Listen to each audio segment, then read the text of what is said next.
উপস্থিতিরা যুবকবৃন্দের রাধাকৃষ্ণর মূর্তি এখানে পুজো করা হয়। এটা আমাদের 61 বছরের পুজো। হ্যাঁ, আমাদের এবছরের থিম হচ্ছে যে আগেকার যে কুলীন ব্রাহ্মণেরা তাদের বাচ্চা মেয়েদের ওপর একাদশীর ভার চাপিয়ে দেওয়া হতো। হ্যাঁ, 1856 সালে এটা করা হতো। তাই ওই সময় বাচ্চারা তো এটা অসম্ভব ব্যাপার হয়ে পড়তো একাদশী পালন করা, ছোটো ছোটো বাচ্চারা। হ্যাঁ, তাই তখন একটা বাল্যবিবাহ রোধ করার জন্য আমাদের বিদ্যাসাগর মহাশয় তাদের কাছে সাহায্য চাওয়া হয়েছে।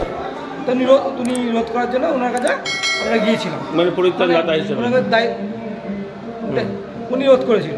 তাই এই বছরের থিম ওইটাই আমরা রেখেছি যে কোন পালমশে বানিয়েছেন?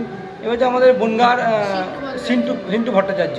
আচ্ছা, আর এমনি মূল পুজো হয় কি? মূল পুজো হচ্ছে রাধাকৃষ্ণ। আচ্ছা, আর থিম কি প্রতি বছর রাধাকৃষ্ণের উপরে হয় না অন্যান্য বিষয়ে? রাধাকৃষ্ণের উপরে হয়, তবে আমাদের নানা রকম ভাবে মূর্তি আমাদের এটা তুলে ধরা হয়। কিরকম দর্শনার্থী আসছে? কিরকম এখন দর্শনার্থী আমাদের বহুত লোক আসছে, এবছরেও দেখছি অনেক, কালকে আমাদের বহুত লোক এসেছে। এইরকম একটি বিতর্কিত এবং সাহসী পদক্ষেপই বলা চলে, কারণ যেহেতু কুলীন ব্রাহ্মণদের বিরুদ্ধে সে সময় তিনি বলেই বিপদের সমস্যা করেছিলেন, সেখানে এই সমাজে দাঁড়িয়ে এরকম প্রতিবাদী হলে কি মনে হয় কিছু খারাপ কিছু করবে? না, খারাপ কিছু না। সমাজের কিছু জিনিসকে তুলে ধরাই আমাদের হচ্ছে মূল উদ্দেশ্য।